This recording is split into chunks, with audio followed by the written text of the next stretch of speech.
good to see you guys. I know. DQ at the NFL owners meeting here in Phoenix. What do you like about this week, or what do you get out of it? Well, one, it is a cool spot. Yeah. That the entire league is in this spot, and it's never lost on me. I guess my favorite time is when there's a chance to vote on something that could affect change, or as the league goes, and so seeing, ownership and general manager, head coach, into those decisions and voting as a team and what that goes through. So that's really never lost on me. I loved it a couple years ago. We added kickoff in.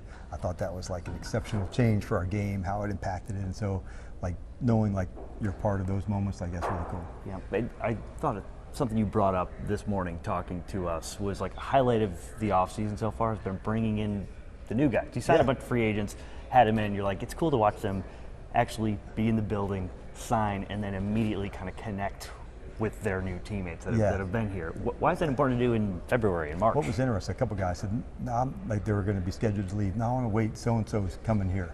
And so I was like, well, he's not coming till 4. Nah, it's cool, I'll just hang out. And so they wanted to kind of be around some of the other players. And so that was a strong signal to me, all right, that's the right person for the locker room. Mm-hmm. That they weren't just, okay, I'm checked, I'm going on, but they were wanting to wait to see the next person and be around. And so that was a cue in my head to say, all right, you went in the locker room first, mm-hmm. and that's a sacred place. And so for guys wanting to stay and be around others, that was cool for me. And it was another thing I was surprised.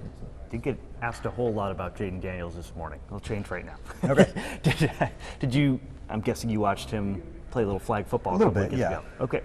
And threw a couple touchdowns. What did you? It was also just a cool experience. It seemed like.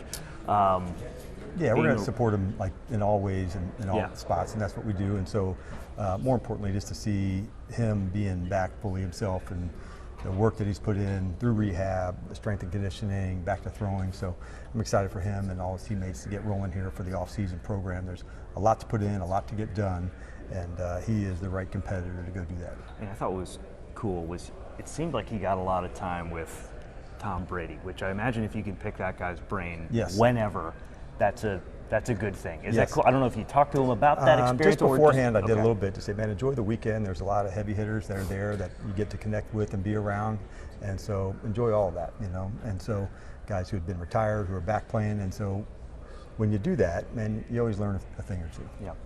Do you talk to him about? I know last season injuries and things like that affected his availability, but going into his third year now. Do you talk about his offseason plan? Does he approach it differently than maybe rookies? We did a lot of that towards the end of the season, and what would the next space look like? So we want to have a lot of dialogue just to make sure that we're hitting on the same thing. He's really important to what we do, and so from system design, offensively, how we're going to do things, his training, we talk regularly on that.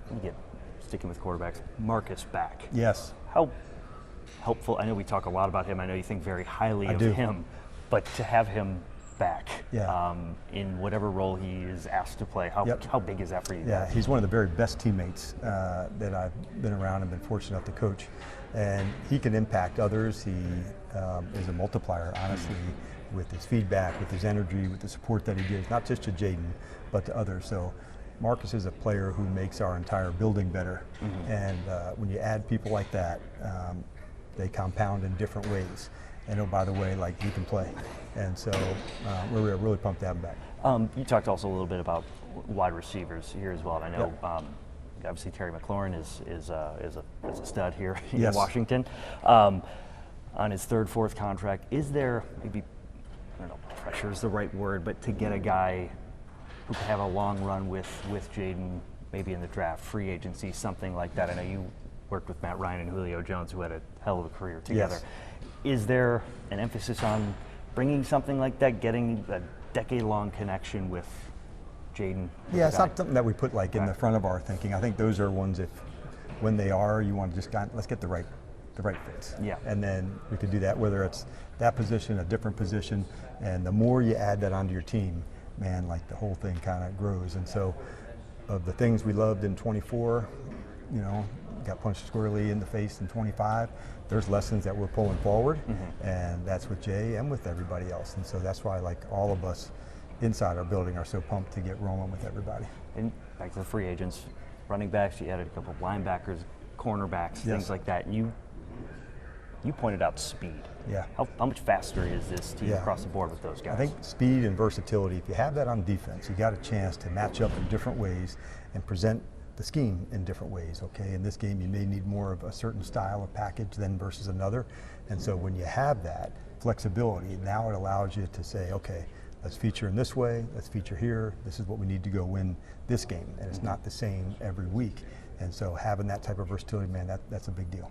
On the offensive line, too, that's been kind of a point of emphasis for those guys, especially Tyler gone now. Nick Allegretti's taking some snaps at center. Brandon Coleman, I know, is a guy who can play everywhere. Yes. Is this going to be, or how competitive is this training camp, this preseason work going to be on that offensive line to find the 5? At O-line and a number of other spots as well. But, you know, Josh and Laramie obviously outside at tackle, bringing Andrew back, that was a big deal for us. Sam being fully healthy going into the offseason program. And so adding Chris back, you know, those are things as we're going into it, like the competition will definitely be intense at there and a number of other spots, but that's where you grow stronger. And that's where it becomes like the chemistry gets tighter and everything can get elevated. And so we're pumped to put in. There's a lot to do for us. We're working hard right now as coaches, just finalizing the scheme, the teachings of it, how we're going to go through it to teach the players, and then we implement it. Yeah. I know you're not in the roster building business as a head coach, but you had veteran guys here the past couple of years, and Bobby, Zach Ertz, who are free agents right now. Is there, I know you want to get younger and faster here from AP at the end of the season, but is there value, how much value is there in having leadership, veteran leadership It's like huge. that in the locker room? The standards that Wags and Zach had established, it's really important. And knowing that who these guys, not just as ball players, but who they are as teammates and as men. And so having that balance, all of that matters. And they've also helped develop players who are here on this roster. And so those two in particular are so unique, so talented, and it's why they've become some of the best at their position, and those standards are never lost on us. Finally, I just wanted to ask about big topic of conversation this week that you were asked about a little bit, but the possibility of replacement refs starting this season. I remember very vividly 2012, I think it was, when that happened the last time.